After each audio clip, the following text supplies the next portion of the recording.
revient sur le sommet d'hier qui réunissait à Paris dirigeants africains, européens et les représentants des grandes institutions financières. Objectif fixé, 100 milliards de dollars pour l'Afrique d'ici la fin de l'année. Le problème, c'est que mécaniquement, dans le système des droits de tirage spéciaux du FMI, les pays africains ne peuvent recevoir a priori que 33 milliards de dollars. Il va donc falloir que les pays riches renoncent à une partie de leurs droits au profit des pays les plus pauvres. Est-ce possible? Romuald Wadagni, ministre béninois de l'économie et des finances, répond aux questions de Christophe Boisbouvier.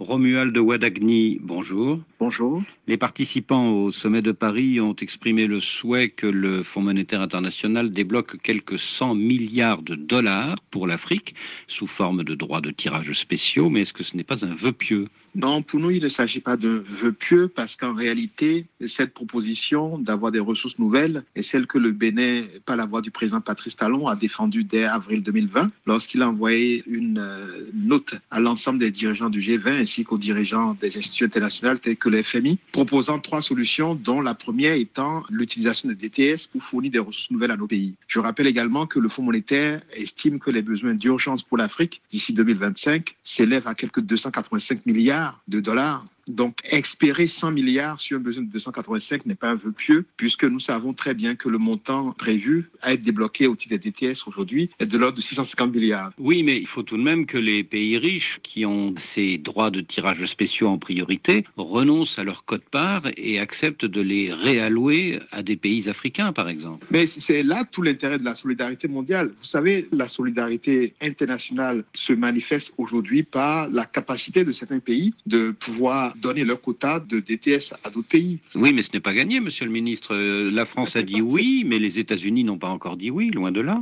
C'est pas du tout gagné, mais pour nous, déjà, une partie de la bataille a été gagnée. Parce que rappelez-vous encore, en avril 2020, quand le président Patrice Talon a demandé de réfléchir dans le centre d'attribution d'allocations nouvelles de DTS, on était les seuls, le Bénin était les seuls à faire ça. Donc aujourd'hui, qu'il y ait unanimité autour de cette proposition est déjà une bonne nouvelle. Et nous sommes convaincus que les pays suivront la proposition française d'aller vers cette allocation. Vous souhaitez que les Américains, les Japonais, tout le monde suive, quoi. Nous souhaitons qu'ils suivent et je rappelle que le Japon a participé au sommet tout à l'heure et n'a pas objecté à ce plaidoyer. Une prolongation du moratoire sur le remboursement de la dette jusqu'à la fin de l'année, est-ce que c'est pour vous une bonne nouvelle?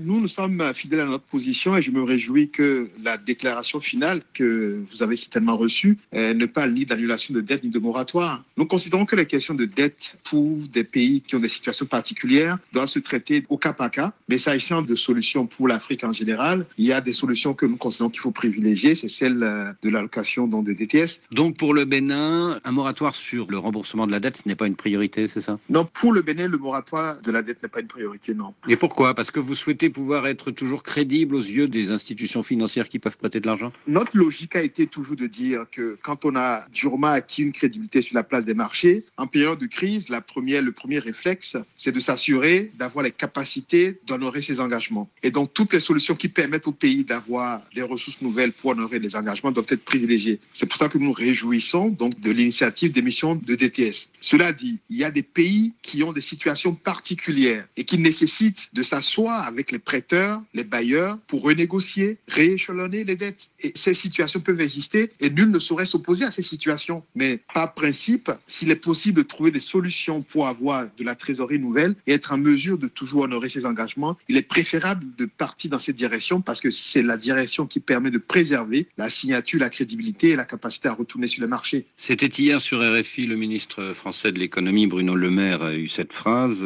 Pour régler la question du surendettement des pays africains, il faut que les gens payent des impôts. Quand vous avez 60% de dette mais seulement 5% de recettes fiscales, vous n'arrivez pas à rembourser cette dette. Qu'en pensez-vous? Non, en matière d'endettement, nous sommes d'accord que le premier point, c'est de faire des efforts nécessaires pour accroître les capacités de mobilisation de recettes internes. Faire les réformes pour modéliser les régies, limiter la corruption, les déperditions sur la chaîne de collecte des recettes publiques, faire tous les efforts qu'il faut pour réduire le poids de l'informel et élargir la base fiscale. Donc ça, nos pays sont engagés dans ces différentes réformes et c'est plus nous encaissons, plus nous engrangeons de ressources propres, plus la capacité d'avoir accès au financement extérieur est grande. Maintenant, s'agissant de la dette, je pense que pour construire une route, par exemple, qui a une durée de vie de 30-40 ans, il est impensable que l'on aille s'endetter à 5-7 ans à des taux de 10%. C'est ce qu'on voit dans quelques pays. Parce que la pression de la population est là pour que l'investissement se réalise. Donc il vaut mieux emprunter à 30 ou 40 ans. Il vaut mieux aller emprunter long et aller rechercher des financements très très longs. À des taux plus faibles, donc. À des taux plus faibles. Donc,